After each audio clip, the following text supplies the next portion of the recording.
Futuro Perfecto. Hoy estamos en comunicación con el doctor Daniel Sevilla, que es reumatólogo de la Unidad de Reumatología del Hospital Durán, que ha pasado por el Diego Thompson, por inmunología también del Hospital Durán y ahora obviamente en la parte de reumato, ¿no? Buen día, Daniel, ¿cómo estás? ¿Qué tal, Silvia? ¿Cómo estás? Buenos días. Muchísimas gracias por estar acá. Por favor. Muchas gracias. Bueno, vamos, nosotros no es la primera vez, obviamente, porque ya hace como 3 años que tenemos este espacio de 15 minutos para hablar de nuestra enfermedad, ya sea psoriasis o artritis psoriásica. Siempre hago hincapié en que para mí psoriasis significa incluir a la artritis psoriásica. Y me gustaría que entráramos a... ¿Son 5 los tipos de artritis psoriásica que hay? Sí, básicamente hay varias clasificaciones, pero digamos a los fines prácticos son 5, que depende mucho también, digamos, qué tipo de articulaciones abarquen y el tipo de afección. Hay algunas que son lesiones leves y algunas que la máxima es la que por suerte es la menos frecuente, que es la mutilante, ¿no? Claro, ¿Cómo será que las radiografías, por ejemplo, se comparan con la lepra directamente? Pero bueno, yo conozco 2 personas con artritis mutilante. Una de ellas solamente en una mano, y una que presentamos en el Congreso de Estocolmo, que viene ahora el 27 de junio, una persona que medía 1,90 y en ese momento estaba midiendo 1,50 por su artritis mutilante y era un escalador y bueno, y nada, le destrozó su vida, ¿no? Directamente, se lleva pedazos de hueso. Sí, se lleva el hueso, pero vamos a entrar ahí. Tendríamos la simétrica, la asimétrica, la interfalángica, la espondilitis entra, ¿no es cierto? Hay una forma espondilítica que es la que afecta sobre todo la columna vertebral, que es la forma axial. Y después la mutilante, que era lo que estábamos hablando. Y la mutilante. Las podemos ir describiendo y después nos vamos a los síntomas. ¿Cómo la gente puede saber que está frente a las puertas de una artritis psoriásica? Bueno, básicamente, esto de los 5 tipos generalmente es a los fines didácticos. Claro. Por supuesto que uno en un paciente finalmente va a encontrar formas mixtas. Okay. Que es lo más frecuente. La de las interfalángicas que vos decías se refiere a las interfalángicas distales, que son la última articulación de los dedos de la mano. Claro. ¿Sí? Que los dedos ahí forman un ángulo cuando se erosiona esa articulación. El tema de que sea simétrica o asimétrica significa que afecte los 2 lados por igual o que sea más de un lado que del otro, que sea distinto, que es lo más lógico, que lo más habitual es que sea asimétrica. Al revés que la psoriasis, que en general es bastante simétrica. Exactamente. Bueno, tampoco es muy simétrica, pero realmente, digamos, la psoriasis en sí, la placa de piel, no tiene del lado derecho y del lado izquierdo, afecta a todo. Sí. Pero a nivel articular, claro, generalmente tenemos un eje axial, que es la columna, y después los 2 brazos y las 2 piernas, entonces las 2 manos y los 2 pies, y bueno, entonces uno ahí compara el lado derecho con el lado izquierdo. Claro. La característica de la psoriasis es más la asimetría. Y con respecto a la axial, a la forma anquilosante que vos decís, es porque afecta a la columna, sobre todo, columna vertebral, sobre todo columna lumbar y la articulación sacroiliaca, que es la que está, digamos, en la pelvis, y que en realidad lo que ahí no es que deforme las articulaciones, sino que calcifica e inflama, y a lo largo de la inflamación se pueden ir calcificando tejidos blandos que rodean a la columna, con lo cual no solamente es doloroso, sino que con el tiempo puede ir calmando el dolor de la inflamación, pero se va calcificando, con lo cual se pierde movimiento, extensión y el movimiento de la columna y de la pelvis. Estamos hablando de un impacto sobre la vida de una persona muy fuerte. Hablamos de dolor y hablamos de falta de movilidad. Terrible, porque condiciona muchísimo la calidad de vida. Vos decías algo muy importante al principio cuando hablas de psoriasis, que decías que ocupa todo. Sí, para el paciente que tiene psoriasis es la peor enfermedad que hay, para el paciente que tiene artritis es la peor enfermedad que hay, como para cada paciente es una enfermedad la peor. En realidad estamos hablando de una enfermedad sistémica, es una enfermedad clínica. Exacto. Es importante que tengamos en cuenta que hay otros síntomas acompañantes. Muchas veces esto puede afectar el ojo, puede afectar el intestino. Uveitis. Exactamente. La enfermedad de Crohn. Puede afectar, aumenta la incidencia de riesgo cardiovascular.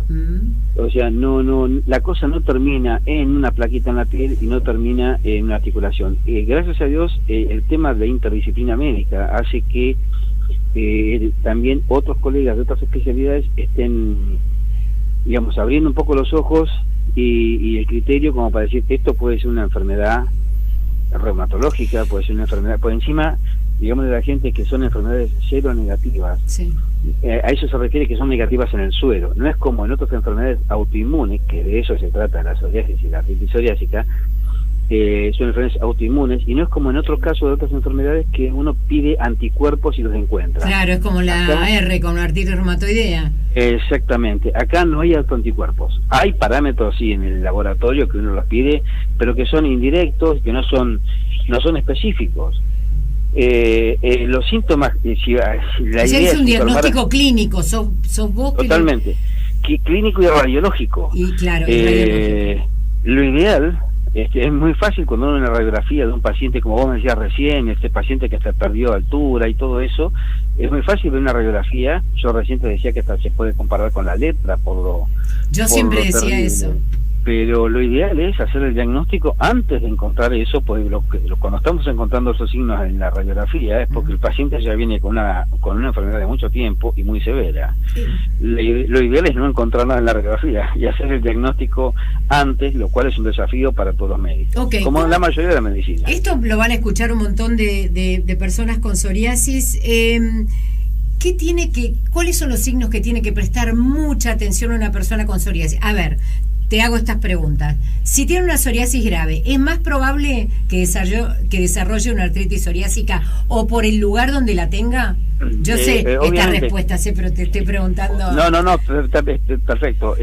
Tiene mucho que ver, obviamente, como cualquier enfermedad, contra más severa es, mayores consecuencias o más cosas va a abarcar. A veces hay pacientes que tienen una psoriasis leve y uno encuentra que tiene artritis. Nosotros estamos viendo mucho eso. Sí, no solamente, es que muchas veces vos sabés que la artritis empieza antes que la psoriasis. Sí. Lo cual complica más todavía el desafío que decía diagnóstico, porque estamos tratando de diagnosticar una artritis que depende de la psoriasis en un paciente sin psoriasis. Claro. Lo cual es mayor desafío. Es interesante que hablemos con la gente sobre los síntomas a los que hay que estar muy atentos. Uno de ellos, el síntoma, probablemente uno de los más precoces, es la lumbalgia inflamatoria. ¿Qué quiere decir lumbalgia inflamatoria? Lumbalgia inflamatoria es el dolor lumbar, pero de reposo. O sea, me duele estando acostado y yo me levanto o me muevo y mejora. Okay. O sea, es al revés de la lógica. O sea, uno le duele la espalda y acostate. Exacto. Bueno, esto, por ejemplo, no solamente estando acostado, muchas veces si estoy mucho tiempo sentado en mi misma posición, ahora que viene el Mundial, que nos sentamos en un sillón a mirar el partido, y vamos a estar más de 2 horas sentados, bueno, mira, más de 20 minutos sin moverme no puedo estar. Voy manejando de acá a Mar del Plata y tengo que parar 3 veces para estirar las piernas. O sea, son cosas que nos tienen que llamar la atención. Vos sabés que nosotros, yo estoy en el Comité Directivo Mundial de Psoriasis de IFPA y tenemos, 4 de los integrantes tienen artritis psoriásica y cada 20 minutos nos levantamos y se camina un poquito. Bueno, ahí tenés, eso sería bárbaro usar eso a los fines diagnósticos, porque se puede hacer un diagnóstico bastante precoz, porque muchas veces es uno de los primeros síntomas. Claro. Obviamente, es muy difícil que el paciente sepa relacionar, si no lo interrogamos nosotros, un médico me refiero, que relacione el dolor de cintura con que tiene una descamación atrás de la oreja. Claro. ¿Sí? No tiene por qué saber relacionarlo si no sabemos relacionar nosotros, si el interrogatorio no es dirigido. Esto me refiero solamente a reumatólogos.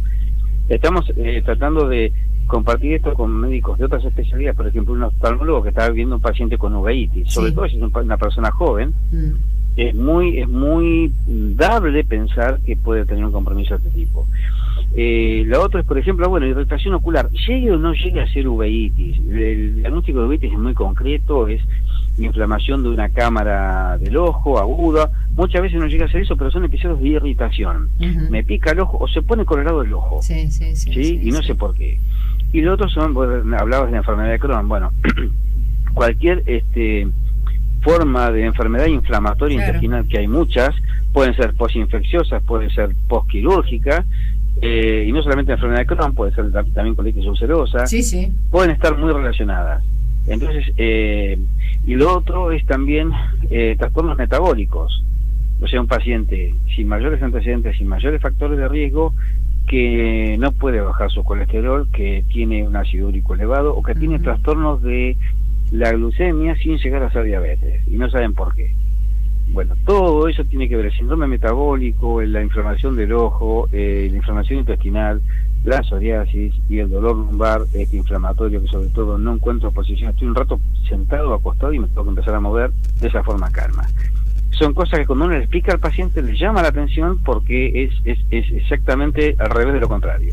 El otro día alguien nos estaba preguntando, por ejemplo, el tema de la uña, ¿no? Sí. De saber si están esos pocitos en la uña, pitting, sí. Podría ser, el pitting podría ser señal de una... Pero otros dicen en cuero cabelludo. Mira, son distintas manifestaciones de la psoriasis. Hay que tener en cuenta que... No, pero dicen como que eso serían alertas de una posible artritis psoriásica. Pueden ser síntomas precoces. Ya te digo, muchas veces el paciente empieza con compromiso unguial, o sea, estos pocitos en la uña, o las manchas de aceite, o las pequeñas hemorragias, o el compromiso en cuero cabelludo, y el paciente ya viene con una psoriasis, con una artritis. Empezó antes la artritis que la psoriasis, que es un 20% de los pacientes. Mi íntima amiga, por ejemplo. Ah, bueno. Si esto cuando uno empieza a profundizar en el tema se encuentra con que no es tan infrecuente y no es tan loco y no es que está solamente citado en el libro. Eso se ve en el consultorio perfectamente, los servicios de reumatología de todos los hospitales lo vemos. Y los dermatólogos y la gente que, como en tu caso, está llegada al tema, también conoce muchos casos. Daniel Sevilla, vos hablabas hoy de la gente que llega ya en un estado pésimo. Nos quedan 2 minutitos, te cuento. Por eso yo insisto tanto en el tema del diagnóstico precoz, para no llegar a la destrucción de esa articulación que después compromete la vida por siempre. Porque queda deformado el cuerpo. Exacto, o sea, y deformada, o no tiene más movilidad, o el dolor es tremendo. Las manos deformadas. ¿Qué pasa con las medicaciones? ¿Cuáles son las medicaciones? Mejor dicho, ¿cuáles sabemos? Están los biológicos, hay otras, hay otros sistémicos. ¿Se puede parar o lo que se destruyó y se acabó? Lo que se destruyó. Lo que pasa que muchas veces está deformado o el paciente tiene compromiso de su movilidad porque está inflamado en ese momento. Claro, lo ideal siempre va a ser un tratamiento adecuado y contra más temprano y se le indique mejor. Lo que esté inflamado se puede desinflamar y eso se recupera. Perfecto. Siempre y cuando no esté ya destruido, ¿no? Exacto. ¿Hay conciencia en los pagadores, en las obras sociales, en las prepagas, en el Ministerio de Salud, en los Ministerios de Salud, Secretarías de Salud, etcétera, de lo compleja que es esta enfermedad? Yo creo que a nivel institucional seguimos luchando contra el sistema. Sí. Por supuesto que en el medio hay auditores que son médicos y que son especialistas. No contadores. Claro, el problema es que con el sistema seguimos teniendo, o sea, sigue siendo un problema. Hay obras sociales o prepagas que no tanto, hay gente que sí, hay gente que no. Hay gente que no tiene medios, que no tiene recursos y que no tiene una obra social, pero... yo creo que vos nombraste los biológicos, yo creo que eso es la medicina de hoy, no solamente para reumatología, un montón de especialidades médicas, sí. Yo creo que eso más tarde o más temprano se van a tener que ir imponiendo, porque llega un momento que el médico tratante que indica el tratamiento dice, bueno, que venga el auditor o que venga la persona de la obra social o del Ministerio de Salud que ponga su sellito. Que no le da. Lo que pasa es que también tenemos que entender que en algún punto van a tener que las medicaciones tienen que ser un poco más baratas, porque están saliendo medicaciones cada vez más caras y el sistema es cada vez más finito, porque también, cada vez hay menos masa trabajadora para sostener la otra parte del sistema. Exactamente, yo creo que sí es un problema, no solamente en nuestro país, en la mayor parte del mundo. No, el mundo, hablo en el mundo. Sí.